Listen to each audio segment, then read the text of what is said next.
نحمده ونصلي على رسوله الكريم أما بعد فأعوذ بالله من الشيطان الرجيم بسم الله الرحمن الرحيم رب اشرح لي صدري ويسر لي أمري واحلل عقدة من لساني يفقهوا قولي رب زدني علما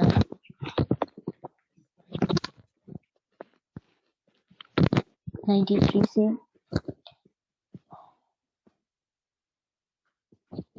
فَالْيَوْمَ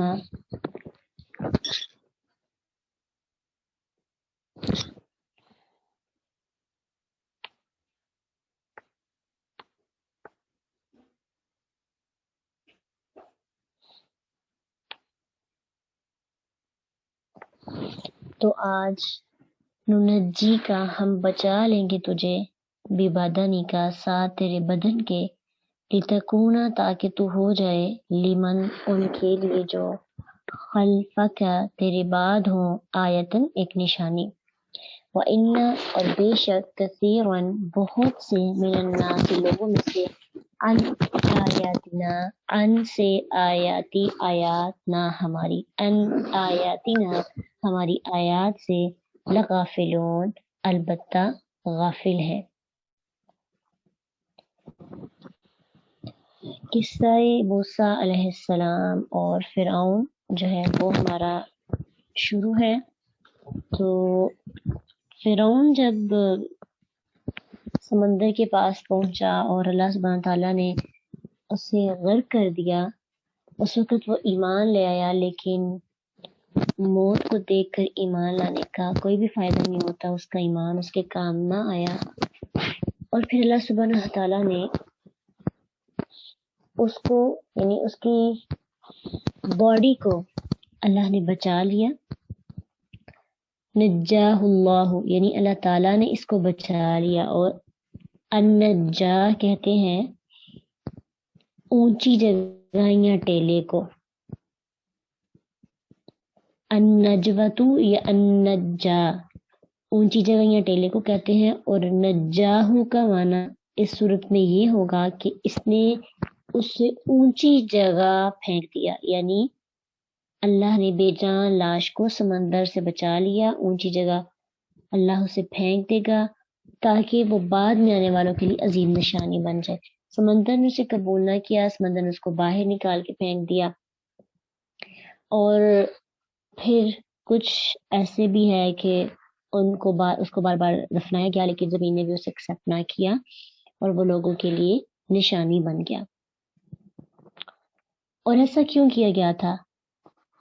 لِتَكُونَ لِمَنْ خَلْفَكَ آیَةً جو پیچھے تھے، جو بعد میں آنے والے تھے، ان کے لیے ایک عظیم نشانی بنے۔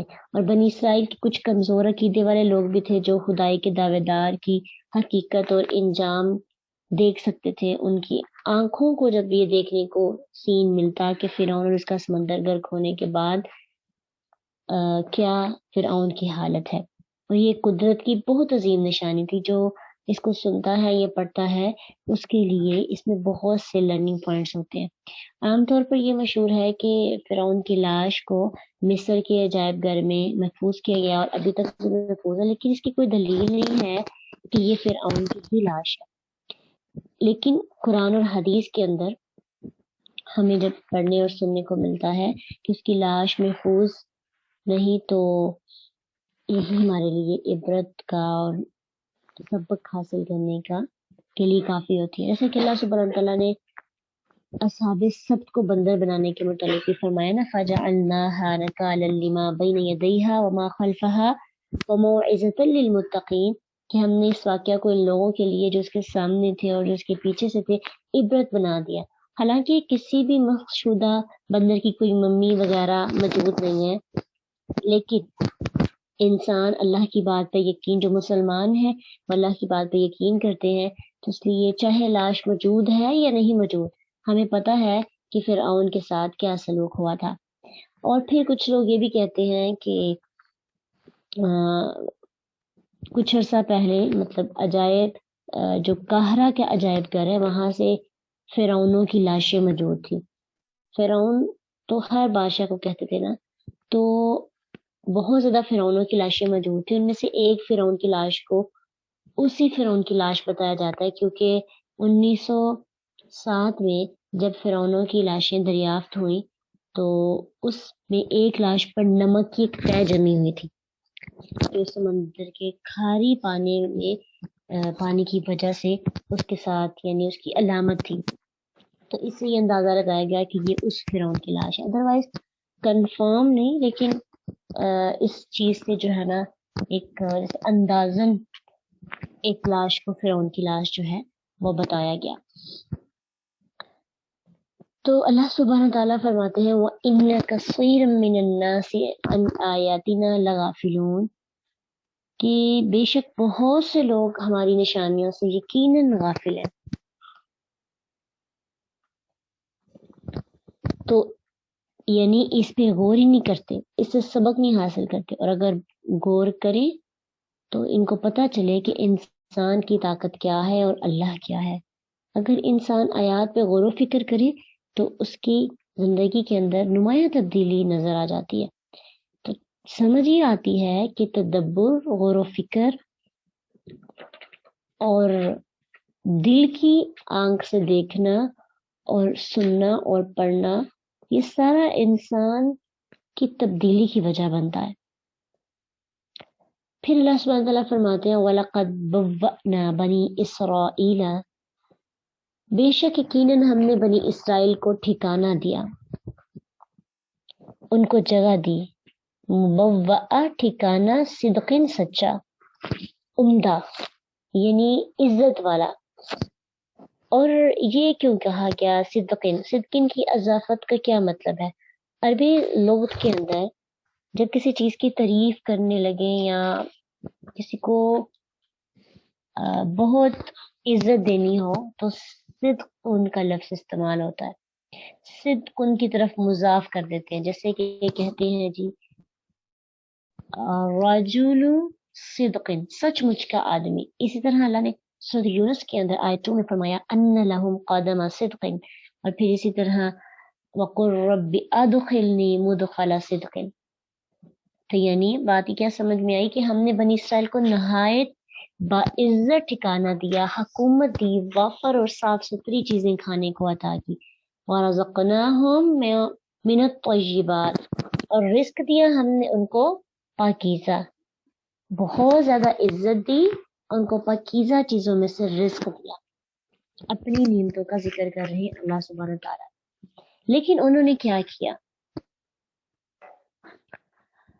بنی اسرائیل سے یہاں پہ مراد موسیٰ علیہ السلام کے ساتھی مراد لینا مشکل ہے، کیونکہ موسیٰ علیہ السلام کے حکم پر جہاد کے لیے نکلنے سے انہوں نے صاف انکار کیا تھا۔ 40 سال تک صحرائے سینا میں بھٹکتے رہے تھے، ہم بڑھ کے آئے ہیں، اور انہوں نے جب کہا تھا موسیٰ علیہ السلام سے تو اور تیرا رب جائے اور جا کر خود جو ہے لڑے، جہاد کرے، ہم یہاں پہ بیٹھنے والے ہیں، اور چند لوگ جو تھے وہ ساتھ چلے تھے، باقی یہ سارے کے سارے لوگ جو ہیں پیچھے رہ گئے تھے۔ 40 سال تک پھر ان کو بھٹکنے کی سزا ملی تھی، اور پھر ان کے بعد یعنی اس کے بعد یوشع بن نون علیہ السلام کی قیادت میں نئی نسل نے، ان کی جو اگلی نسل تھی، فلسطین اور شام اللہ تعالیٰ کے وعدے کے مطابق فتح کیا، اور ان کا وعدہ یہ تھا، اللہ سبحانہ تعالیٰ نے ان کے ساتھ کیا وعدہ کیا تھا انبیاء کے ذریعے کہ یا قوم ادخلوا الارض المقدسۃ التی کتب اللہ لکم، کہ اے میری قوم اس مقدس زمین میں داخل ہو جاؤ جو اللہ نے تمہارے لیے لکھی ہے۔ اور پھر وعدے کے مطابق جب وہ داخل ہوئے تو پھر فلسطین اور شام اللہ کے وعدے کے مطابق انہوں نے فتح کیا، ان کی جو اگلی نسل تھی۔ پھر مصر پر بھی بنی اسرائیل کی حکومت ہو گئی۔ پہلے جو فرعون کے قبضے میں تھا، اللہ نے بنی اسرائیل کو اس میں حکومت دی، جیسا کہ اللہ سبحانہ تعالیٰ نے فرمایا کذالک وَأَوْرَثْنَاهَا بنی اسرائیل، کہ ایسے ہی ہوا اور ہم نے ان کا وارث بنی اسرائیل کو بنا دیا۔ پھر بنی اسرائیل پر حکومت اور غلامی کے کئی دور آئے، کبھی وہ حکومت بنی، کبھی وہ غلامی کا شکار ہوئی۔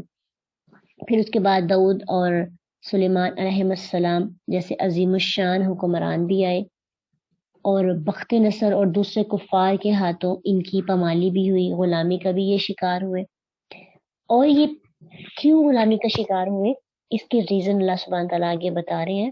یہ پس منظر تھوڑا میں پتہ ہونا چاہیے کہ اللہ نے ان کو عزت دی، مال دیا، رزق دیا، لیکن انہوں نے کیا کیا؟ فَمَخْتَلَفُوا حَتَّى جَاءَهُمُ الْعِلْمُ، انہوں نے اختلاف کیا جبکہ ان کے پاس ہر چیز کا علم تھا۔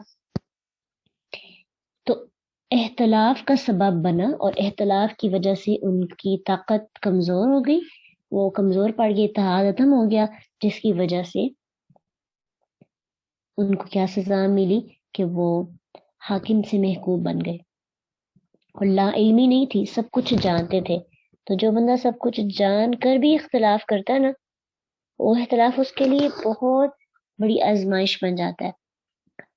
اور پھر ان کا اختلاف یہ تھا کہ انہوں نے دین کو سب کچھ جانتے بوجھتے مختلف گروپس میں، مختلف فرقوں میں تقسیم کر دیا، اپنے احبار اور رہبان کو رب بنا لیا اور مختلف سیاسی اور دینی فرقوں میں بٹ گئے۔ احادیث میں ان کے 72 فرقوں کا ذکر ہے، ان میں سے صحیح کون تھا، غلط کون تھا، اس کے بارے میں اللہ سبحانہ تعالیٰ فرماتے ہیں ان ربک یقضی بینہم یوم القیامت، کہ بے شک رب آپ کا وہ فیصلہ کرے گا کہ وہ ان میں سے کون سا فرقہ، کون بہتر ہے، کون ٹھیک ہے، کون درست ہے، قیامت کے دن یہ فیصلہ کرے گا فیما کانوا فیہ یختلفون، جو وہ اختلاف کرتے تھے۔ تو بات کیا سمجھ میں آئی کہ جب انسان ڈیوائیڈ ہو جاتا ہے، اتحاد ختم ہو جاتا ہے، تو اس صورت میں انسان کی طاقت کمزور ہو جاتی ہے، حاکم محکوم بنا دیا جاتا ہے۔ آج مسلمانوں کی طاقت بھی، مسلمان بھی ایک وقت تھا کہ جن کو آج ہم بڑا سٹینڈرڈ کے ممالک سمجھتے ہیں اور خواب دیکھتے ہیں یورپ ممالک میں جانے کے، یہ سب اسلام کے انڈر تھے۔ مسلمانوں نے یہ علاقے فتح کیے تھے اور یہ مسلمانوں کی قبضے میں تھے، لیکن آہستہ آہستہ مسلمان ان کی محکومیت میں کیوں آ گئے اور یہ حاکم کیوں بن گئے، سپر پاور کیوں بن گئے؟ کیونکہ مسلمانوں کے اندر فرقہ واریت شروع ہو گئی۔ اختلاف جو ہے، جب تک اختلاف صرف اختلاف رہتا ہے اور اس سے مزید گروہ نہیں بنتے اور اس سے انسان نفرت اور حقارت اور اتحاد کو ختم نہیں کرتا، جو چیزیں ایک جیسی ہیں ان کو نہیں چھوڑتا، تو تب تک انسان طاقت میں رہتا ہے۔ تو آج ہمارے لیے یہ اہم لیسن بھی ہے اور اللہ سبحانہ تعالیٰ کی طرف سے ایک بہت بڑی نصیحت ہے کہ اگر ہم دوبارہ سے دنیا میں سپر پاور بننا چاہتے ہیں، آہستہ آہستہ ہمیں اپنے فرقوں کو ختم کرنا پڑے گا۔ اختلاف تو ہمیشہ سے موجود رہا ہے، لیکن اختلاف کی وجہ سے گروہ بندی اور تعصب کا شکار ہو جانا انسان کو کمزور بنا دیتا ہے۔ فِيمَا اخْتَلَفُوا حَتَّى جَاءَهُمُ الْعِلْمُ کی ایک تو تفسیر یہ کی گئی جو بھی آپ نے سنی، اور دوسری اس کی تفسیر یہ ہے کہ اللہ کی کتاب تورات کے اندر بنی اسرائیل کا اتفاق تھا کہ اللہ کے نبی صلی اللہ علیہ وسلم آئیں گے، اور کسی قسم کا اس میں اختلاف نہیں تھا، کوئی اس سے لا علم نہیں تھا اللہ کے نبی کے آنے سے، لیکن آپ کے جب آپ کے ایون کہ آپ کے آنے کے منتظر تھے۔ سورۃ البقرہ کے اندر ہم پڑھ کے آئے ہیں کہ وَكَانُوا مِن قَبْلُ يَسْتَفْتِحُونَ عَلَى الَّذِينَ كَفَرُوا، کبھی اس سے پہلے ان لوگوں پر فتح طلب کیا کرتے تھے جنہوں نے کفر کیا، کہ وہ نبی آئیں گے اور ہم نبی کے ساتھ مل کر ان لوگوں کے ساتھ جہاد کریں گے اور پھر ہماری فتح ہوگی۔ لیکن جب وہ نبی آئے تو انہوں نے آپ کو پہچان کر حسد اور ضد کی بنا پر انکار کر دیا، اور ان کا اتفاق جو تھا اختلاف میں بدل گیا۔ کسی نے کہا کہ یہ تو وہ نبی نہیں ہے جس کے آنے کا وعدہ کیا گیا تھا، کسی نے کہا یہ تو صرف امیوں کے رسول ہیں۔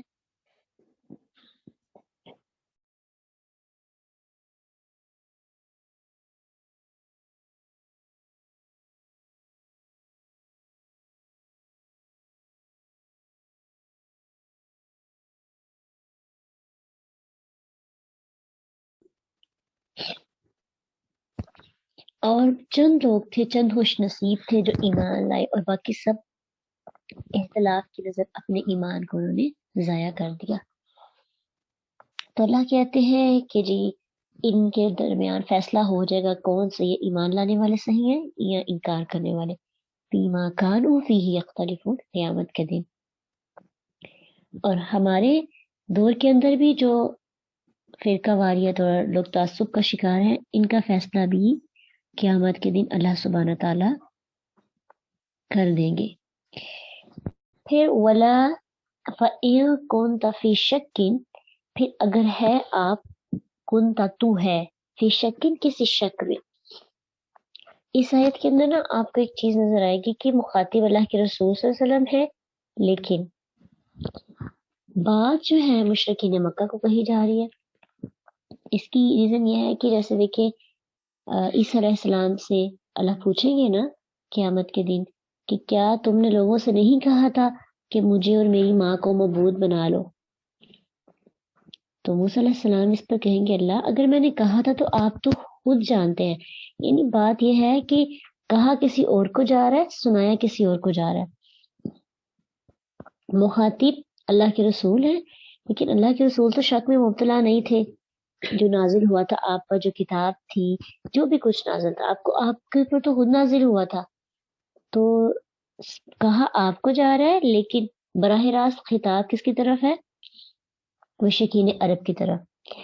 فَإِن كُنتَ فِي شَكٍّ مِّمَّا، پھر اگر ہے آپ کسی شک میں اس کے بارے میں، انزلنا جو ہم نے نازل کیا الیک آپ کی طرف، فَاسْأَلِ الَّذِينَ يَقْرَؤُونَ الْكِتَابَ مِن قَبْلِكَ، تو ان لوگوں سے پوچھ لیجئے جو آپ سے پہلے کتاب پڑھتے تھے۔ یعنی مشرکین عرب چونکہ ان پڑھ اور آسمانی کتابوں کے علم سے بے خبر نہیں تھے، تو اس لیے ان کی توجہ دلائی گئی ہے کہ اگر تمہیں کوئی شک ہے، خود نالج نہیں ہے، تو یہ یہود کے جو علماء ہیں ان سے جا کے پوچھو، جو تورات وغیرہ کا آسمانی علم رکھتے ہیں۔ ان میں سے جو انصاف والی، اللہ سے ڈرنے والے لوگ ہیں، وہ اقرار کریں گے کہ قرآن واقعی ہی حق اور سچی کتاب ہے۔ لقد جاءک، البتہ تحقیق آ گیا آپ کے پاس، الحق حق میں ربک، آپ کے رب کی طرف سے، فلا تکونن من الممترین، بس ہرگز نہ ہو آپ شک کرنے والوں میں سے۔ تو جب آپ ان سے جا کے پوچھیں گے تو وہ لوگ آپ کی بشارت، یعنی ان کی کتابوں کے اندر جگہ جگہ آپ کی بشارتیں موجود ہیں، آپ کی علامات بیان کی گئی ہیں، تو آپ کو یہ کتاب جس پر آپ شک کرتے ہیں، یقین نہیں ہے، وہ سچی کتاب لگنے لگے گی، کیونکہ یہ ہے ہی سچی کتاب۔ وَلَا تَكُونَنَّ مِنَ الَّذِينَ كَذَّبُوا، اور ہرگز نہ آپ ہوں ان میں سے جنہوں نے کذبوا جھٹلایا بآیات اللہ، اللہ کی آیات کو، فَتَكُونَ مِنَ الْخَاسِرِينَ، ورنہ آپ ہو جائیں گے خسارہ پانے والوں میں سے۔ یعنی جو شخص بھی اللہ کی آیات کا انکار کرے گا وہ لوزرز میں سے شامل ہو جائے گا۔ یہاں پہ بھی نبی صلی اللہ علیہ وسلم کو خطاب کر کے امت کو سمجھایا جا رہا ہے۔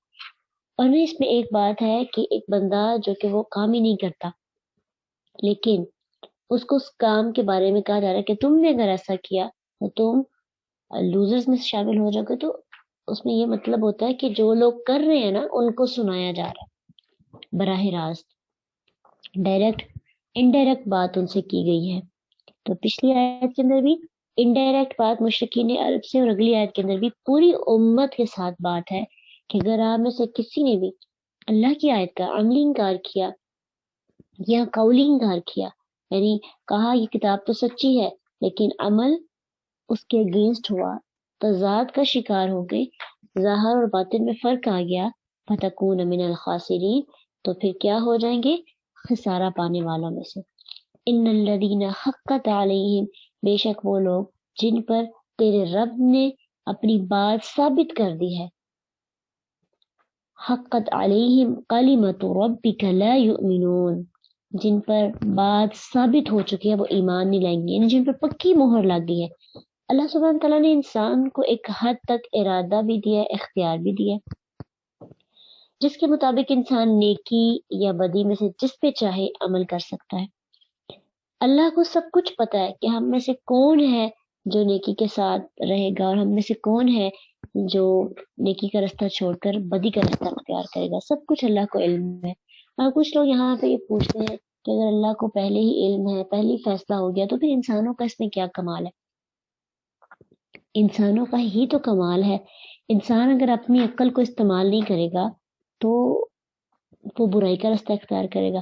ہم یوں سمجھ لیں کہ جیسے ایک ویڈیو ریکارڈ ہوتی ہے، ٹھیک ہے، کچھ لوگ کے پاس اختیار ہوتا ہے. جیسے آپ لائیو دیکھتے ہیں،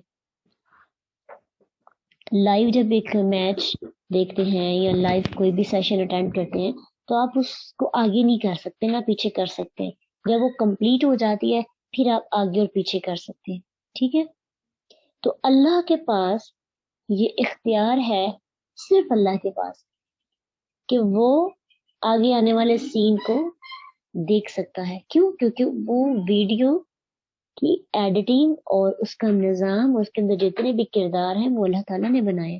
مثلاً ایک جو ہے پروگرام پورا ریکارڈ ہو جاتا ہے، پھر اس کو لائیو چلایا جاتا ہے، اور جب لائیو ہوتا ہے تو اس کو آگے پیچھے نہیں کیا جا سکتا. لیکن جس کے پاس اس کی پہلے ہی ایک کاپی موجود ہوتی ہے وہ اکیلا اپنے لیپ ٹاپ پہ یا کمپیوٹر پہ آگے پیچھے کر کے دیکھ سکتا ہے. تو اللہ کے پاس ہے یہ اختیار کہ وہ انسان کی تقدیر کو، یہ انسان جو بھی کام کرتا ہے نیکی کا یا بدی کا، اسے پتہ ہے کہ انسان یہ کام کرے گا. تو کچھ لوگ ایسے ہیں کہ جن کے بارے میں اللہ کو علم ہے کہ یہ کبھی بھی کفر کا راستہ نہیں چھوڑیں گے، نیکی کی طرف نہیں آئیں گے. تو ان سے مراد وہ لوگ ہیں حقت علیہم کلمۃ ربک، کہ یہ وہ لوگ ہیں جن پر تیرے رب کی بات پکی ثابت ہو گئی ہے. یعنی کفر اور اللہ کی نافرمانی میں اس قدر غرق ہو جاتے ہیں کہ ان کی حق قبول کرنے کی طاقت ہی ختم ہو جاتی ہے. یعنی وہ کسی صورت بھی ایمان نہیں لاتے، بلکہ وہ کفر پہ ہی مریں گے. ضد، تعصب، ہٹ درمی کی وجہ سے انہیں ایمان لانے کی توفیق ہی نہیں ہوگی. سمجھ کیا بات میں آئی کہ ایمان انسان کیوں نہیں لاتا؟ سب کچھ جان کر بھی ضد، تعصب، ہٹ درمی کی وجہ سے. ولو اگرچہ جاءتہم کل آیت، آ جائے ان کے پاس ہر نشانی، حتی یروا العذاب العلیم، یہاں تک کہ وہ دردناک عذاب دیکھ لیں گے.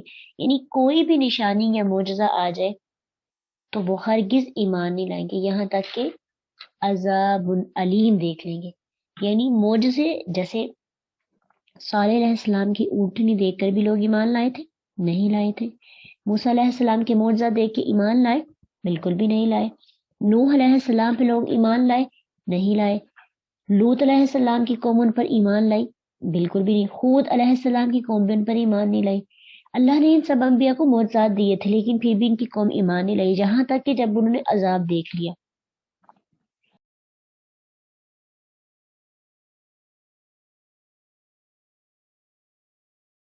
تو عذاب دیکھ کر ایمان لانا، جیسا کہ فرعون اس کی قوم ایمان لائی تھی، کچھ بھی فائدہ نہیں ہوتا. ایک قوم تھی جو کہ عذاب آنے سے پہلے ایمان لے آئی. وہ کون سی قوم تھی؟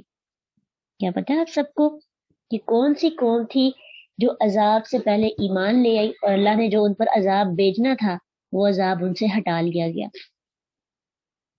اس کا ذکر اگلی آیت کے اندر ہے. فلولا کانت قریۃ، پھر کیوں نہ ہوئی کوئی بستی، آمنت جو ایمان لائی، حت فنفعها تو نفع دیا اسے ایمانہا اس کے ایمان نے، الا قوم یونس سوائے یونس علیہ السلام کی قوم کی. یعنی کوئی ایسی بستی کیوں نہ ہوئی جو رسول کے عذاب سے ڈرانے پر ڈر جاتی اور عذاب آنے سے پہلے ایمان لے آتی، پھر اس کا ایمان اسے نفع دیتا. مگر ایسی کوئی بھی بستی نہ ہوئی کہ سب اس وقت ہی ایمان لائے جب انہوں نے عذاب دیکھا، سوائے ایک قوم کے. یونس علیہ السلام کئی سال دعوت دینے کے باوجود جب ان کی قوم ایمان نہ لائی تو انہوں نے اللہ سے بد دعا کی ان کے عذاب کے لیے، اور انہیں آگاہ کر دیا کہ تم پر عذاب آئے گا، اور خود وہاں سے ناراض ہو کر نکل گئے.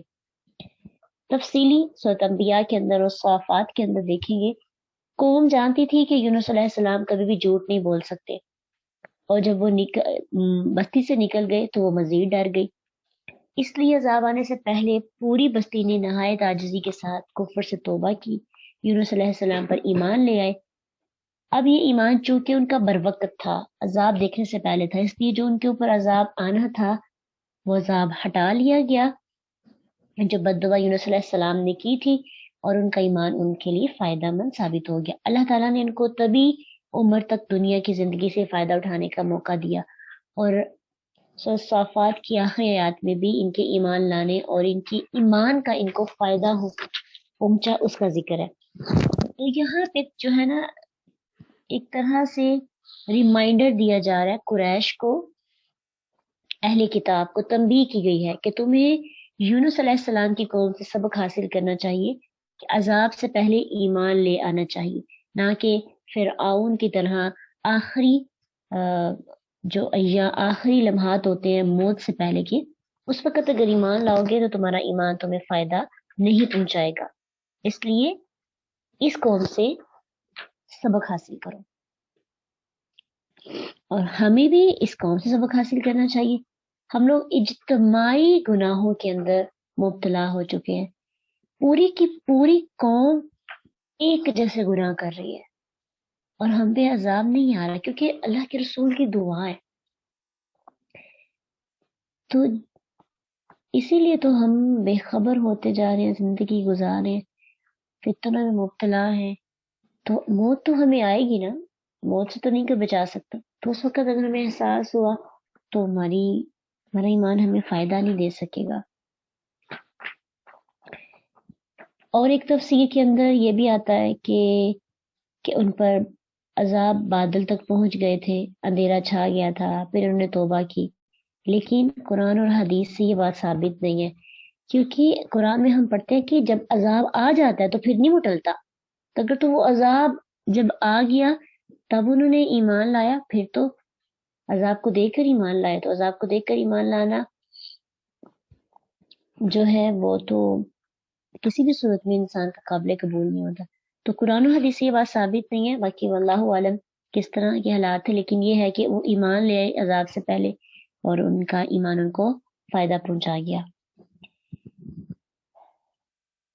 لما آمنوا کشفنا عنہم عذاب الخزي فی الحیات الدنیا ومتعناہم الی حین، جب وہ لوگ ایمان لے آئے تو ہم نے ان سے ذلت کا عذاب دنیا کی زندگی میں ہٹا دیا اور انہیں ایک وقت تک کا سامان دیا کہ اس وقت تک تم انجوائے کرو، زندگی گزارو، اچھے عمل کرو، برے کرو گے تو پھر آخرت تک جو آخرت میں تمہارا حساب کتاب ہوگا۔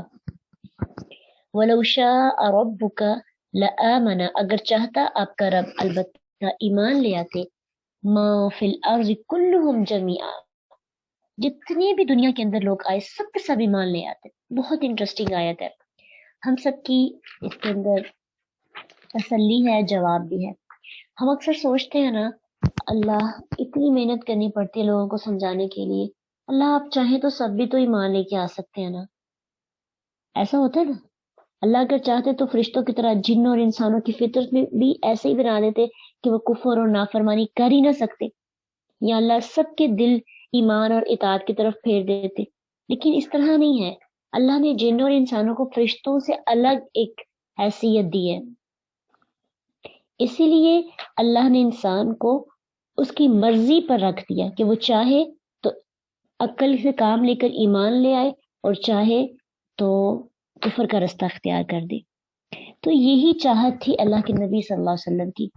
اللہ کے رسول صلی اللہ علیہ وسلم کبھی کبھار رنج اور کرب میں مبتلا ہو جاتے کہ یہ لوگ سب ایمان کیوں نہیں لاتے۔ آپ کا دل تھا، اور جو بھی دائی ہوتا ہے، مصلح ہوتے، اس کی خواہش ہوتی ہے کہ سب لوگ اچھے رستے پہ، دین کے رستے پہ آئیں۔ جیسے قرآن پڑھنے والے، پڑھانے والوں کی خواہش ہوتی ہے نا کہ وہ کھینچ کھینچ کے لوگوں کو قرآن کی طرف لے کے آئے، اور وہ کوشش بھی کرتے ہیں، لیکن اللہ کہتے ہیں أَفَأَنْتَ تُكْرِهُ النَّاسَ حَتَّى يَكُونُوا مُؤْمِنِينَ، تو کیا تو لوگوں کو مجبور کرے گا یہاں تک کہ وہ مومن بن جائے؟ یعنی ایمان دل کا معاملہ ہے، اس پہ کسی کو مجبور نہیں کیا جا سکتا، اور مجبور کرنا جائز بھی نہیں ہے۔ اللہ سبحانہ تعالیٰ فرماتے لا اکراہ فی الدین، دین میں کوئی زبردستی نہیں۔ تو اگر ہم کسی کو زبردستی مسلمان بنا بھی لیں تو اس کے دل کی کیا ضمانت ہے کہ اس میں ایمان آیا بھی ہوگا کہ نہیں؟ تو اللہ کے نبی صلی اللہ علیہ وسلم کی دل نرم ہونے کی وجہ سے اور شفقت کی وجہ سے امت کے ساتھ رحمت للعالمین تھے، تو یہ زبردست خواہش تھی کہ اللہ کے سب بندے ایمان لے آئے، اور یہ خواہش، اس خواہش پر بھی اجر ہوگا نا۔ لیکن اس آیت میں آپ کو تسلی دی جا رہی ہے کہ یہ بات ہونے والی نہیں ہے کہ سب لوگ ایمان لے آئیں، اس لیے آپ اپنے آپ کو غم اور رنج میں مبتلا نہ کریں۔ اور ہم لوگوں کے لیے بھی اس میں تسلی ہے کہ جب ہم دعویٰ کا کام کریں گے تو ہمارا بھی دل ہوگا کہ سب بچے کیوں نہیں ایمان لے آتے، جیسے ایک پیرنٹس میں ہوتا ہے، سارے بچے کیوں نہیں، سب پہ محنت کر رہے ہیں، سب کو دعوت دے رہی ہیں، سب کے لیے کوششیں ہیں، اخلاق سب کو سکھایا جاتا ہے، نماز سب کو سکھائی جاتی ہے، لیکن 2 بچے تو صحیح نکل آئے، باقی تو ویسے ہی تنگ کرتے ہیں، پریشان کرتے ہیں۔ ٹیچر کے لیے بھی کہ دعوت تو سب کو دی جاتی ہے، سکھایا سب کو جاتا ہے، چند لوگ جو ہے وہ بات مانتے ہیں، چند لوگ قرآن کے ساتھ جڑ جاتے ہیں، محبت کرتے ہیں، اخلاص کا رشتہ بناتے ہیں، باقی سب جو ہے وہ فارمیلٹی کے لیے ساتھ جڑے ہوتے ہیں۔ اسی طرح پوری امت کے لیے جو ایک دائی ہوتا ہے، جو ایک پوری امت کو لیڈ کر رہا ہوتا ہے، اس کی بھی یہ چاہت ہوتی ہے، تو غم اور کرب میں مبتلا نہیں ہو۔ اللہ نے آپ صلی اللہ علیہ وسلم کو بھی یہ تسلی دی، افانت تکرہ الناس، کیا تو لوگوں کو مجبور کرے گا؟ تو ہم مجبور نہیں کر سکتے، صرف کوشش کر سکتے ہیں، اور یہ بھی نہیں ہے کہ ہم کوشش بھی چھوڑ دیں، کوشش تو کرتے رہیں گے، نتیجہ اللہ پہ۔ وَمَا كَانَ لِنَفْسٍ أَن تُؤْمِنَ إِلَّا بِإِذْنِ اللَّهِ، اگر کسی شخص کے لیے ممکن نہیں کہ ایمان لے آئے، کسی بھی شخص کے لیے یہ ممکن ہی نہیں کہ وہ ایمان لے آئے، الا باذن اللہ، مگر اللہ کے اذن سے، اللہ کی اجازت سے۔ اللہ اگر کسی کے لیے، اللہ کی مشیت اگر کسی کے حق میں ہوگی تو ہی کوئی بندہ ایمان لے آ سکتا ہے۔ جیسے دنیا کی نعمتوں میں اگر بندہ جتنی بھی محنت کر لے، لیکن جب تک اللہ کی راہ میں شامل نہ ہو تو وہ انسان پھل نہیں حاصل کر سکتا۔ اس دنیا کے اندر کتنے لوگ محنت کرتے ہیں، لیکن کسی کو پھل زیادہ ملتا ہے، کسی کو کم ملتا ہے۔ تو یہ جس طرح محنت کرنے کے بعد نتیجہ اللہ پہ ہوتا ہے، اسی طرح کسی شخص کو ایمان کی نعمت حاصل نہیں ہو سکتی جب تک اللہ کی اجازت نہ ہو۔ کوئی بھی شخص اس نعمت کو خود نہیں حاصل کر سکتا، اور نہ ہی کوئی کسی کو عطا کر سکتا ہے۔ اس لیے اگر نبی چاہے بھی کہ تمام لوگوں کو مومن بنا دے تو نہیں بنا سکتے۔ اللہ کے نبی صلی اللہ علیہ وسلم کے چچا ابو طالب، نوح علیہ السلام کا بیٹا، اور نوح اور لوط علیہ السلام کی بیویاں، کیا وہ ایمان لے آئی؟ انبیاء کی کوشش تھی، چاہت تھی، اللہ کے رسول کتنا چاہتے تھے کہ ان کے چچا ایمان لے آئے، لیکن نہیں لا سکے۔ اس کے برعکس ایک بت گر کے گھر پیدا ہونے والا بیٹا ابراہیم ایمان لے آئے، فرعون کی بیوی آسیہ ایمان لے آئی، ابو جاہل کا بیٹا اکرمہ اللہ کی اپنی مرضی سے ایمان کی طاقت اور ایمان کی نعمت ان کو عطا کی گئی۔ کیا پتہ چلتا ہے کہ یہ انسان کے اپنے بس کی بات نہیں ہے۔ اگر ہمیں اللہ نے قرآن کے ساتھ جوڑا، سیکھنے کی توفیق دی، ایمان کی کیفیت عطا کی اور نیک اعمال عطا کی، تو یہ اللہ کا خاص کرم ہے، یہ ہماری کوشش نہیں ہے، ہماری محنت کے ساتھ اس کی رحمت شامل ہے۔ کتنے ہی لوگ ہیں جو جڑ جاتے ہیں۔ ہدایت بھی 2 طرح کی ہوتی ہے، ہدایت توفیق اور ہدایت ارشاد۔ تو جو علم ہوتا ہے اس کے بعد بھی ایک ہدایت ہوتی ہے، اور وہ ہدایت اللہ سبحانہ تعالیٰ کسی کسی کو عطا کرتے ہیں، جس سے انسان عمل کی طرف بڑھتا ہے۔ وَيَجْعَلُ الرِّجْسَ عَلَى الَّذِينَ لَا يَعْقِلُونَ، اور وہ ڈال دیتا ہے گندگی کو ان پر جو لوگ عقل نہیں رکھتے۔ یعنی اگر ایمان کی توفیق دینے یا نہ دینے کا سارے کا سارا اختیار اللہ ہی کو ہے، لیکن اس کا یہ قانون ہے، اس کا یہ قاعدہ ہے کہ وہ اس نعمت سے انہی لوگوں کو محروم کرتا ہے جو لوگ کفر اور شرک کی نجاست میں پڑے رہتے ہیں، جو اس کو چھوڑنا ہی نہیں چاہتے، جو عقل سے کام ہی نہیں لیتے، جس راستے پر اپنے باپ دادا کو چلتے دیکھتے ہیں اسی پر آنکھیں بند کر کے چلتے رہنا پسند کرتے ہیں۔ ٹھیک ہے، تو اس لیے اللہ نے ہمیں عقل بھی دی. اگر ہم یہ کہیں کہ ہم نے کچھ نہیں کرنا، اللہ چاہیں گے تو ہم اچھے عمل کر لیں گے، تو یہ ایک ایسی سوچ ہے جو لاشعوری طور پر اور کہیں کہ علم کے بنا اور خود ہی عقیدہ بنایا ہوتا ہے. خود ہی قرآن کو پڑھے بغیر ہی ہم اس طرح کے عقائد بنا دیتے ہیں کہ اللہ کے پاس سارا اختیار ہے تو اللہ چاہے گا تو میں نیک عمل کر دوں گا. ایسی بات نہیں ہے. انسان کے لیے وہی ہے جس کی وہ کوشش کرتا ہے. اور عقل، جب انسان عقل سے کام نہیں لیتا، اللہ نے انبیاء کو بھیجا ریمائنڈر کے لیے، اور پھر بھی اختیار انسانوں کے کو دے دیا کہ چاہے تو اچھے عمل کرے، چاہے تو برے کرے. تو جس کے پاس اختیار ہے اس کو پھر کوشش بھی کرنی چاہیے.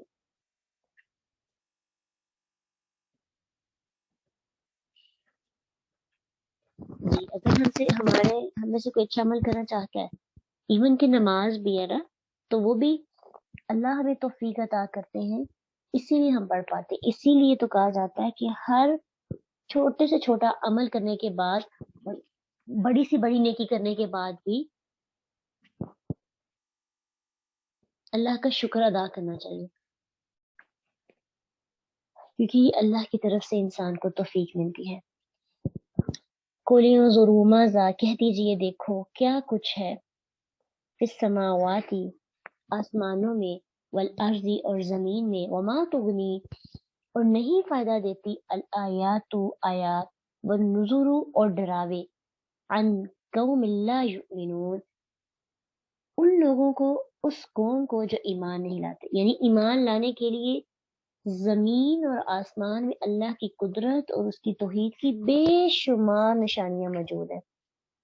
اب دوبارہ سے تدبر کرنے اور غور و فکر کرنے کا حکم.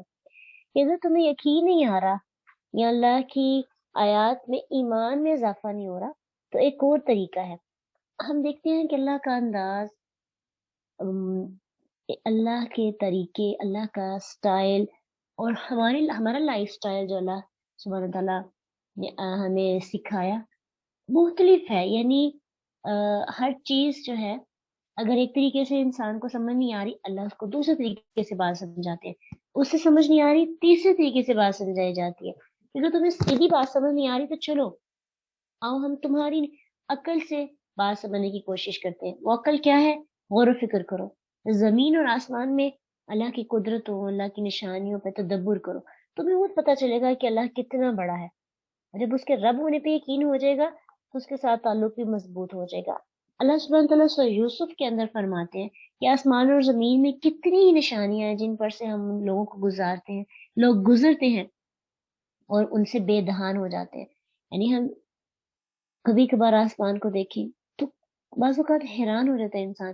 یہ انسان سفر کرتا ہے تو اللہ کی نشانی اور قدرتوں کو دیکھ کے انسان کی عقل دنگ رہ جاتی ہے، لیکن انسان بے دہانی سے اس مومنٹ کو ایسے گزار دیتا ہے.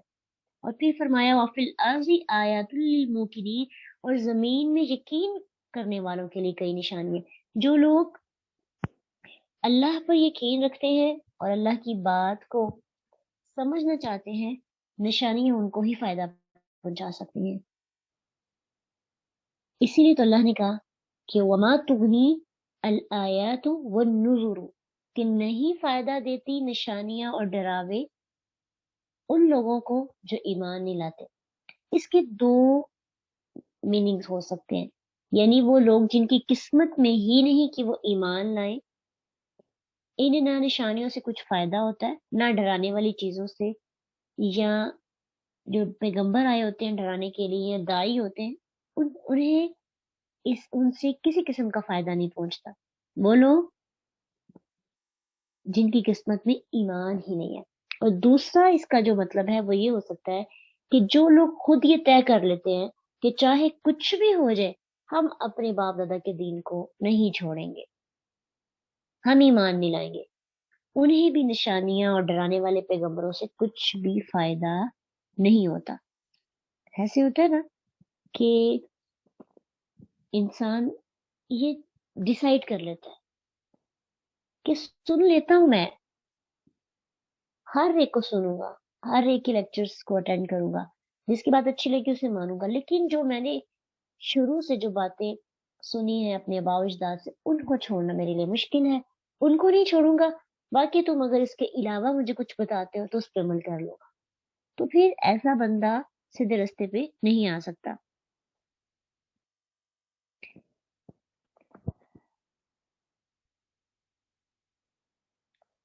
فَهَلْ يَنْتَظِرُونَ إِلَّا مِثْلَ أَيَّامِ الَّذِينَ خَلَوْا مِنْ قَبْلِهِمْ. تو یہ لوگ کس چیز کا انتظار کر رہے ہیں، کس چیز کا ویٹ کر رہے ہیں؟ کیا اس چیز کا ویٹ کر رہے ہیں کہ جیسے پہلے لوگوں کے اوپر کچھ ایام آئے تھے اور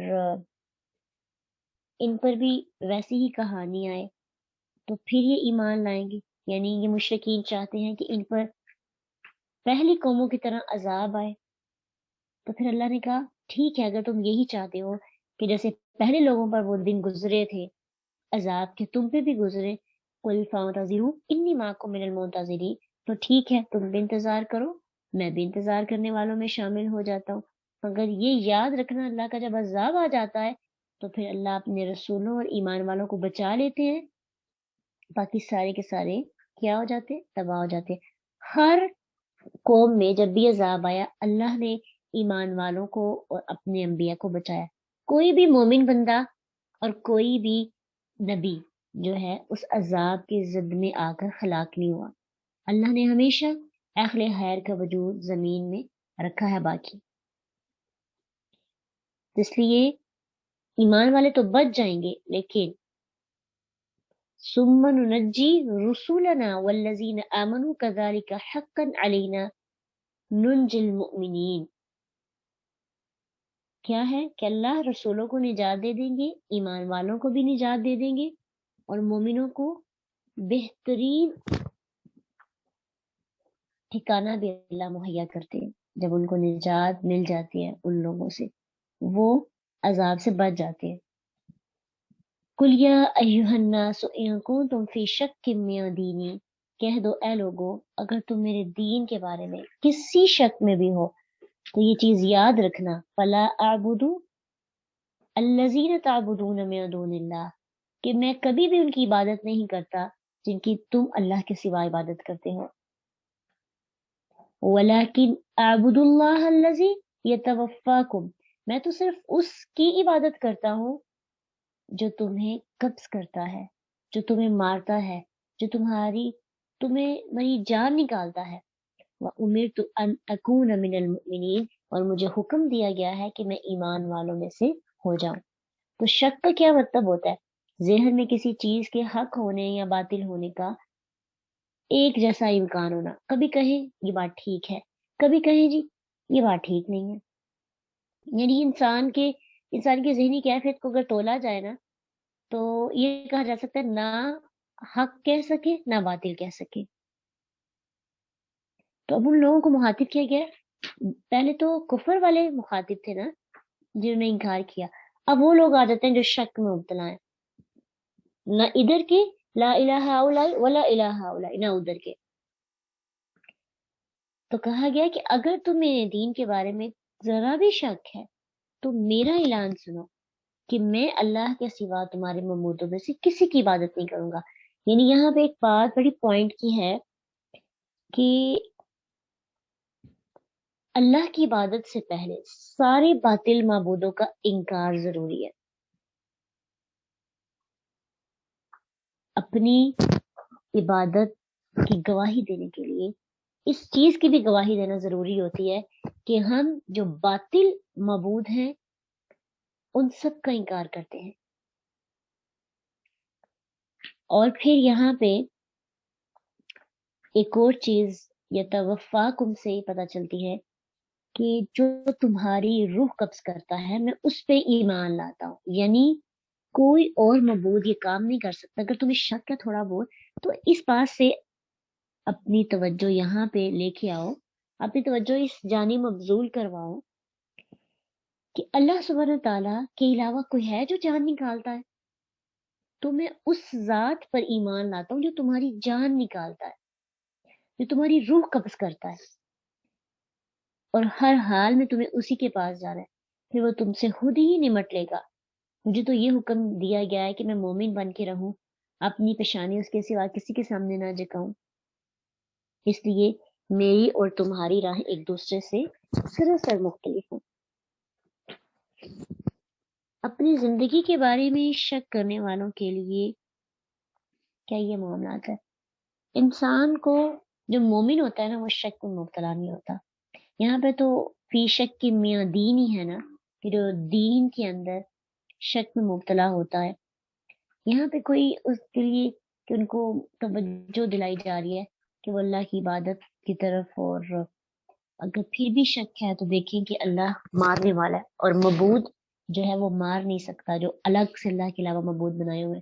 تو یہاں بھی نا ہمیں لرن کرنے کو ملتا ہے کہ اگر ہم اپنی زندگی کے معاملات میں شک کرتے ہیں، پریشان ہو جاتے ہیں، ڈیسیژن میکنگ نہیں ہمارے لیے، ہمارے پاس فیصلہ کرنے کی صلاحیت نہیں ہے، اور ہم اپنے معاملات میں ہمیشہ شک میں مبتلا رہتے، تو ہمیں اپنی اللہ پہ توکل بڑھانا چاہیے۔ اور یہ توفاقم سے ہم یہ لرن کر سکتے ہیں کہ ہم یہ سوچیں کہ مجھے ختم کرنے والا یا میرے فیصلوں کو ناکام بنانے والا صرف اللہ ہے۔ وہی ہے جو میرے فیصلوں کو، اگر میں غلط فیصلہ کر بھی لوں یا میرا فیصلہ ٹھیک ہو، یا فیصلہ اچھا ہے یا برا ہے، اس کو کامیاب ناکام بنانے والی ذات کون ہے؟ اللہ۔ تو اگر میں اسی کے ساتھ اپنا تعلق جوڑ لوں، اسی کی عبادت میں اپنے آپ کو آگے لے کے چلوں، تو میری زندگی کے فیصلے اچھے ہو سکتے ہیں، اور اللہ مجھے شک سے باہر نکال کر ایک یقین کی زندگی عطا کر سکتے ہیں، کیونکہ مومن شک میں مبتلا نہیں ہوتا۔ مومن کی زندگی کے اندر فیصلہ کرنے کی صلاحیت ہوتی ہے، وہ آسانی سے فیصلہ کر لیتا ہے۔ اور انسان اکثر فیصلہ کیوں نہیں کرتا؟ اس کی ریزن پتہ کیا ہوتی ہے؟ ہمیں یقین نہیں ہوتا، توکل نہیں ہوتا، ہم پریشان ہوتے ہیں، کہیں پتہ نہیں میری یہ بات یا میرا یہ فیصلہ یا مجھے نقصان نہ پہنچا دے۔ تو مومن کو اعتماد ہوتا ہے، اللہ پہ بھروسہ ہوتا ہے۔ تو حکم یہی ہے کہ فلا اعبد الذین تعبدون من دون اللہ، کہ میں اللہ کی، صرف اللہ کی عبادت کرتا ہوں، اور اس کے علاوہ مجھے کسی کا خوف نہیں، ڈر نہیں، کوئی زیادتی کرے پھر بھی اللہ کی رضا پہ راضی، کوئی خوشخبری ملے پھر بھی اللہ کی رضا پہ راضی۔ جب رضا کا لیول آ جاتا ہے نا مومن کے پاس، تو شک اس کی زندگی سے نکل جاتا ہے۔ وہ لوگوں پہ بھی شک نہیں کرتا، اپنے آپ بھی شک نہیں کرتا، اس کی زندگی کے اندر اعتماد، یقین، توکل، بھروسہ، یہ سب چیزیں آ جاتی ہیں۔ رضا انسان کو یہ سب کچھ سکھا دیتی ہے۔ پھر اللہ مزید حکم دے رہے ہیں، وَأَنْ أَقِمْ وَجْهَكَ لِلدِّينِ حَنِيفًا، اور یہ کیا ہے کہ یہ کہ اپنا چہرہ یکسو ہو کر اس دین کی طرف سیدھا رکھ۔ یہ کیوں حکم دیا گیا؟ کیونکہ یکسو کا مطلب ہوتا ہے ایک طرف ہو جانا، شک سے نکل ایک رستہ اختیار کر لینا۔ تو یہ اس میں بھی ہمارے لیے، ہماری زندگی کے اہم معاملات کے لیے ہمیں ایک ڈائریکشن دکھائی جا رہی ہے کہ یکسو ہو جائے، ایک طرف ہو جائے۔ جو بندہ دو طرف ہوتا ہے نا، دو کشتیوں کا سوار کبھی بھی کامیاب نہیں ہوتا۔ ایک اس جانب جاتی ہے، ایک اس جانب جاتی ہے، اور وہ بیچارہ درمیان کے اندر خود ڈسٹرب ہو جاتا ہے اور وہ کٹ کے رہ جاتا ہے۔ آپ کو جب بھی زندگی کے اندر ایسے معاملات آتے ہیں جس میں سمجھ نہیں آتی کیا کریں، ادھر رہیں یا ادھر رہیں، تو استخارہ کر کے فیصلہ لے لینا چاہیے، بجائے اس کے کہ آپ ایک پورا 2 سال 3 سال اپنے اسی چیز کے اندر گزارتے جائیں کہ مجھے کیا کرنا چاہیے۔ یکسو ہو جائے دین کے معاملات میں بھی، دنیا میں معاملات میں بھی، ایسا بندہ کامیاب ہو جاتا ہے۔ مشرکین مکہ بھی کہتے تھے کہ ہم ابراہیم کے دین پہ ہیں، اور ابراہیم حنیف و مسلمن تھے نا، حنیف بن کر زندگی گزاری انہوں نے۔ تو مشرکین بھی یہ کہتے تھے کہ ہم ابراہیم کے دین پہ ہیں، تو اس وجہ سے اپنے آپ کو وہ حنیف کہتے تھے، لیکن شرک بھی کرتے تھے۔ تو اللہ تعالیٰ نے یہاں پہ فرمایا وَأَنْ أَقِمْ وَجْهَكَ لِلدِّينِ حَنِيفًا، کہ اپنے چہرے کو اللہ کی طرف، یعنی دین کی طرف سیدھا کر لو، لیکن ساتھ یہ بھی کہا وَلَا تَكُونَنَّ مِنَ الْمُشْرِكِينَ، مشرکوں سے ہرگز نہ ہونا۔ اس کا ایک مطلب یہ ہو سکتا ہے کہ حنیف بنو لیکن مشرکین میں سے نہ شامل ہونا، یعنی کسی طرح بھی مشرکین کے ساتھ شامل نہ ہونا، نہ شرک جلی میں نہ شرک خفی میں، اور ریاکاری شرک خفی، ریاکاری میں جو ریاکاری ہوتی ہے اس کو شرک خفی کہا جاتا ہے۔ اس لیے کوئی بھی شرک ہو کسی بھی قسم کا جس کا چہرہ اللہ کی طرف ہو جاتا ہے یکسو، تو وہ ہر قسم کے شرک سے نکل جاتا ہے۔ وَلَا تَدْعُ مِن دُونِ اللَّهِ مَا لَا يَنفَعُكَ وَلَا يَضُرُّكَ، اور اللہ کو چھوڑ کر اس چیز کو مت پکارو جو تجھے فائدہ نہیں دے سکتی نہ تجھے نقصان پہنچا سکتی ہے۔ اگر تو نے ایسا کیا فَإِن فَعَلْتَ فَإِنَّكَ إِذًا مِّنَ الظَّالِمِينَ، اگر ایسا کیا اِذًا مِّنَ الظَّالِمِينَ کیا ہوگا؟ تو ایسے کرنے سے تو ظالموں میں سے شامل ہو جائے گا، یعنی اللہ کے سوا زمین اور آسمان کی ہر زندہ یا مردہ ہستی، چاہے وہ جاندار ہے یا بے جان ہے، ہر چیز آ جاتی ہے اس میں۔ کسی بھی قسم کی چیز جو تمہیں فائدہ نہیں پہنچا سکتی، نقصان نہیں پہنچا سکتی، انسان کو اس کو پکارنے کا کوئی بھی حق نہیں، اختیار نہیں۔ اس کا مطلب یہ نہیں ہے کہ انسان یہ کہے، پہلے تو کسی بزرگ یا نبی کی قبر کے بارے میں یہ غلط عقیدہ قائم کر لیا جائے کہ وہ نفع نقصان پہنچا سکتا ہے، پھر سے سجدے کیے جائیں، مرادیں طلب کی جائیں، اور پھر کہا جائے کہ ہم نفع نقصان کا اختیار رکھنے والے کو ہی پکار رہے ہیں۔ ہم پکار تو اللہ کو رہے ہیں لیکن یہ ہمارے سفارشی ہیں۔ تو اس آیت کی غلط تعویل نہیں انسان کر سکتا۔ اس آیت کا صاف مطلب یہ ہے کہ ہر قسم کے نفع نقصان کا اختیار اللہ کے پاس ہے۔ اس لیے اگرچہ نبی صلی اللہ علیہ وسلم کو غیر اللہ کے پکارنے سے منع کیا گیا ہے یہاں پہ، تو حقیقت یہ ہے کہ پوری امت کو اس سے منع کیا گیا ہے۔ مخاطب کون ہے؟ اللہ کے رسول، اور انڈائریکٹ کہا کس کو جا رہا ہے؟ ساری امت کو، کیونکہ اللہ کے رسول تو نہیں ایسا کام کرتے تھے اور نہ وہ کر سکتے تھے، لیکن اس نے حکم دیا، یعنی جب کسی ایسے شخص کو منع کیا جائے جس نے وہ کام کیا بھی نہ ہو اور نہ اس نے کبھی کرنا ہو، اس کا مطلب ہوتا ہے دوسروں کو منع کرنے میں مبالغہ ہے، کہ یہ بندہ جو کر نہیں رہا اس کے لیے اتنی سختی ہے، تو جو کرے گا اور جس کا ذہن ہے ایسا اس کے لیے کیا ہوگا۔ تو اللہ اسی لیے کہتے ہیں فَإِن فَعَلْتَ فَإِنَّكَ إِذًا مِّنَ الظَّالِمِينَ، کہ شرک کے برابر کوئی ظلم نہیں۔ فَإِنَّ الشِّرْكَ لَظُلْمٌ عَظِيمٌ، بے شک شرک بہت بڑا ظلم ہے۔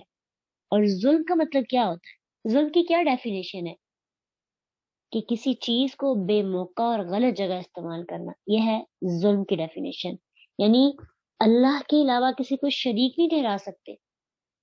خالق کون ہے؟ اللہ، اور مخلوق کو خالق بنانا بہت بڑا ظلم اور بے انصافی ہے۔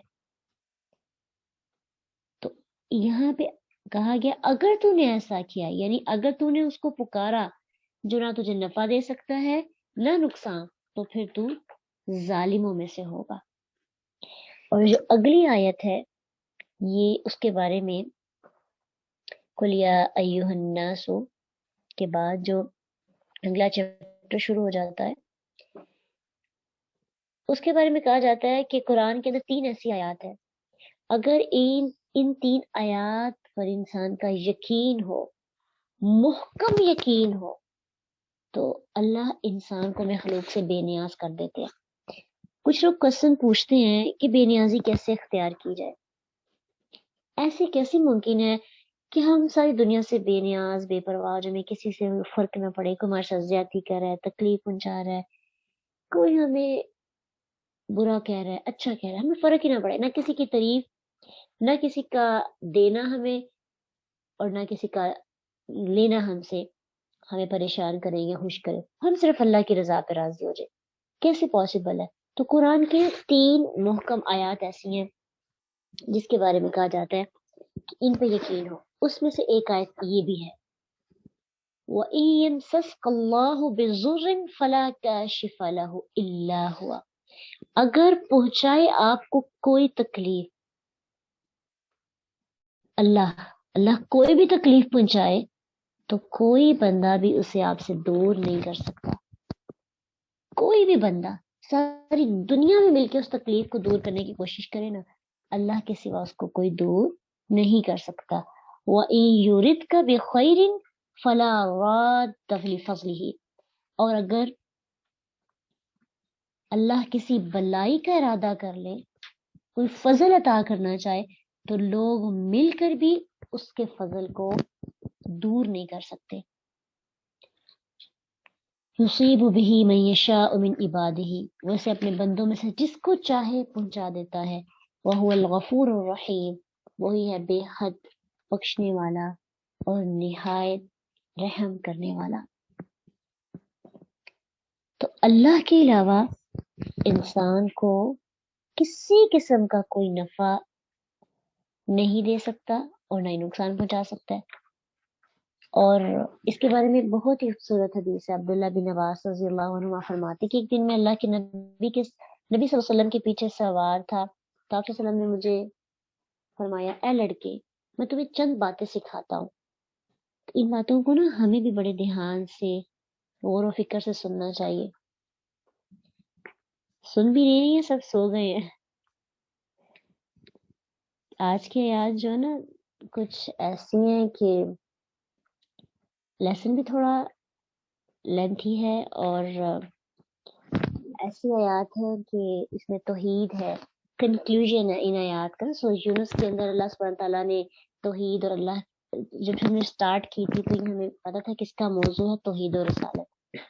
تو درمیان میں مختلف واقعات آئے، توحید شرک کے بارے میں بہت سے سیکھا، اور کنکلوژن کیا جا رہا ہے. کتنی پیاری اینڈنگ ہو رہی ہے کہ جو ہم نے پوری صورت میں سیکھا وہ سارا ایک دفعہ ریوائز ہو رہا ہے. اس کی زیادہ تفسیر نہیں ہو رہی اور آیات زیادہ ہیں، اس لیے اس کو دل کی جو دل ہے نا اس سے سننے کی کوشش کرنی چاہیے.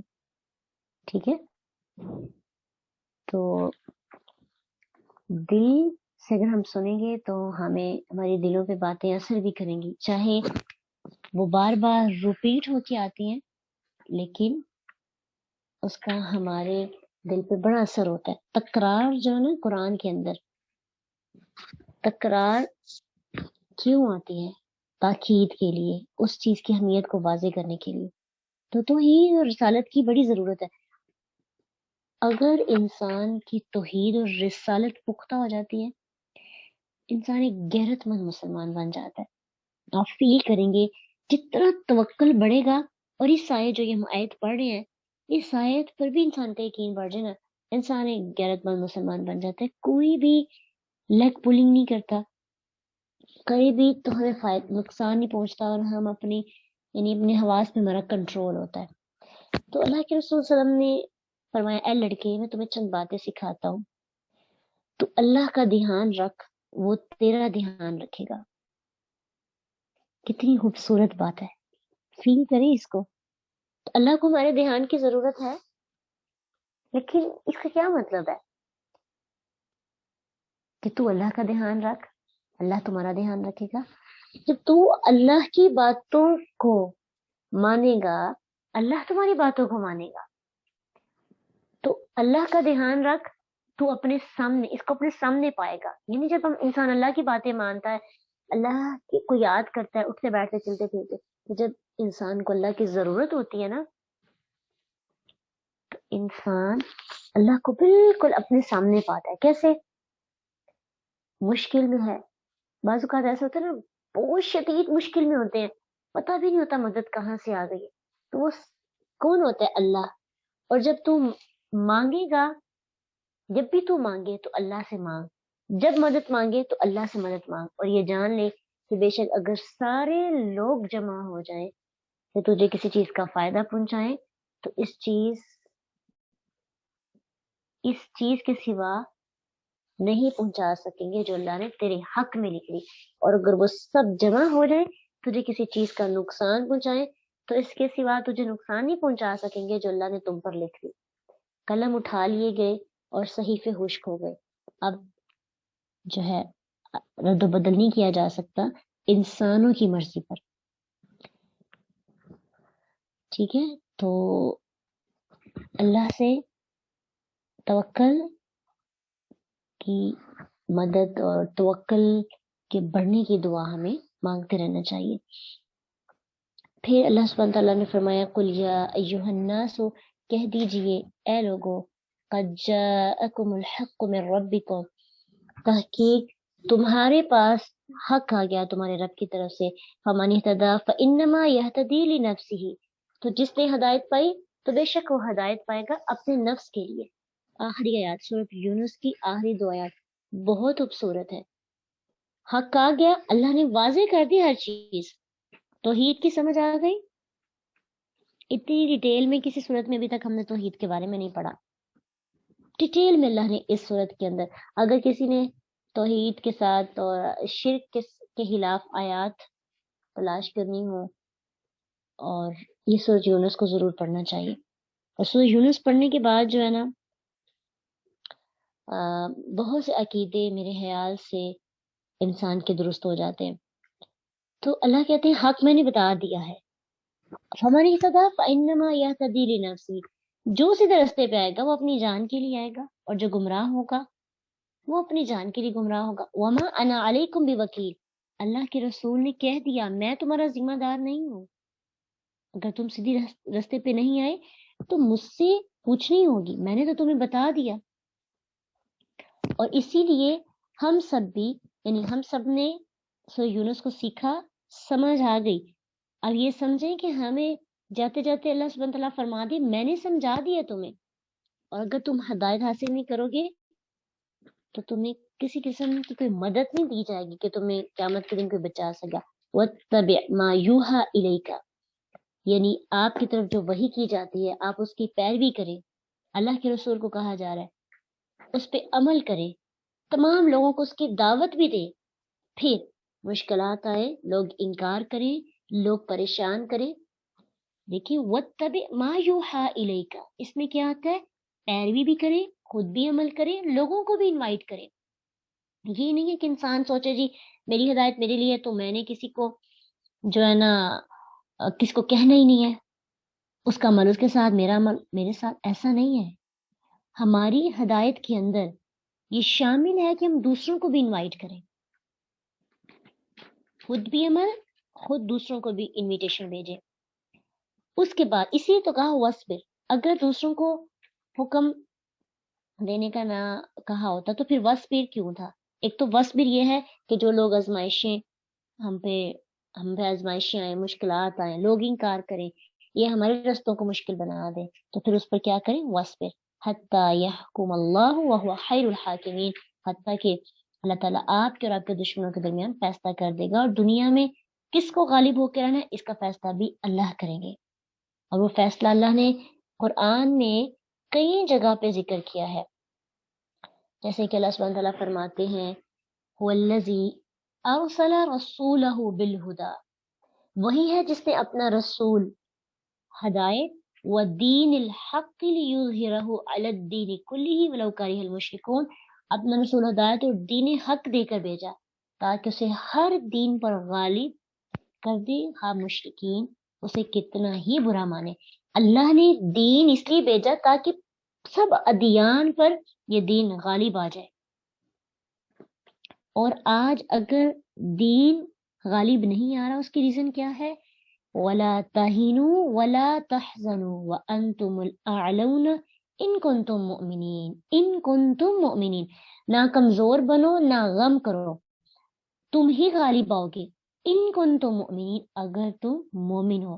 تو اگر مسلمان مغلوب ہیں تو ان پر لازم ہے کہ اللہ کی شرط یعنی اگر تم مومن ہو پر غور کریں اور صحیح مومن بن جائیں تاکہ ان کے حق میں فیصلہ ہو جائے۔ ٹھیک ہے، تو آخری آیت ہمیں تسلی دے رہی ہے، ہمیں ایڈوائز کر رہی ہے، ہمارے لیے نئی راہیں کھول رہی ہے۔ سب سے پہلے ایڈوائز کیا ہے؟ اب جو سیکھا ہے نا اس پہ پیروی کرنی ہے، انشاءاللہ کریں گے۔ جو سیکھا ہے اپنے عقیدے درست کرنے کی کوشش کریں گے، اپنی توحید کو، آج ہم نے کوشش کرنی ہے کہ اپنی توحید پر ایک تنقیدی نگاہ ڈالیں انشاءاللہ۔ جہاں پہ بھی شرک نظر آ رہا ہے نا اس کو کراس لگائیں گے اور اس کو جڑ سے اکھاڑنے کی کوشش کریں گے، چاہے توحید جو ہے اس کو سمجھنے کی کوشش کریں گے، شرک چاہے وہ دکھاوا ہی کیوں نہ ہو، یہ بھی شرک میں آ جاتا ہے۔ تو ہر قسم کے شرک کو نکال کے خالص اللہ کی رضا کے لیے حنیف بن جائیں گے، خود بھی عمل کریں گے اور دوسروں کو بھی ضرور انوائٹ کریں گے، دعوت دیں گے توحید کی اور شرک سے بچانے کی کوشش۔ ایک ہم ٹھان لیتے ہیں کہ اللہ پہ زندگی کے اندر کسی ایک بندے کے عقیدے کو درست کرنا ہے، شاید میرا حق ادا ہو جائے، ایک بندے کے عقیدے کو درست کرنا ہے۔ آپ سوچ لیں گے نا شاید 10 سال کے بعد جا کے ایسا معجزہ ہو، لیکن آپ نے سوچا آج کہ سورہ یونس مجھے سکھائی گئی ہے، اب میرا حق بنتا ہے، یعنی میرا فرض ہے کہ میں کیا کروں، کسی ایک بندے کے عقیدے کو ضرور درست کرنے کی ٹھان لو۔ وہ آپ کے گھر میں آپ کے پیرنٹس ہیں، آپ کے بہن بھائی ہیں، آپ کے فرینڈ ہے، دوست ہے، اس کے لیے حکمت عملی سے کام کرنا ہوگا انشاءاللہ۔ وعدہ ہے اللہ سے کوشش کا کہ کسی ایک بندے کے عقیدے کو ٹھیک کرنے کی کوشش کرنی ہے، کیونکہ آپ کو پتہ ہے کہ جس کے دل میں رائی کے دانے کے برابر بھی شرک ہوگا نا، وہ جنت میں نہیں جا سکے گا، اور جس کے دل کے اندر شرک نہیں ہوگا ویسے گناہ ہوں گے۔ تو اللہ کہتے ہیں نا ان اللہ لا یغفر ان یشرک بہ ویغفر ما دون ذلک لمن یشاء، تو ہم اپنوں کو جہنم میں جلتے ہوئے کیسے دیکھیں گے ہمیشہ کے لیے؟ تو اگر شرک سے بچا لیں گے تو باقی گناہ تو اللہ معاف کر سکتے ہیں نا، تو شرک نہیں معاف ہوگا، کسی صورت میں بھی نہیں معاف ہوگا۔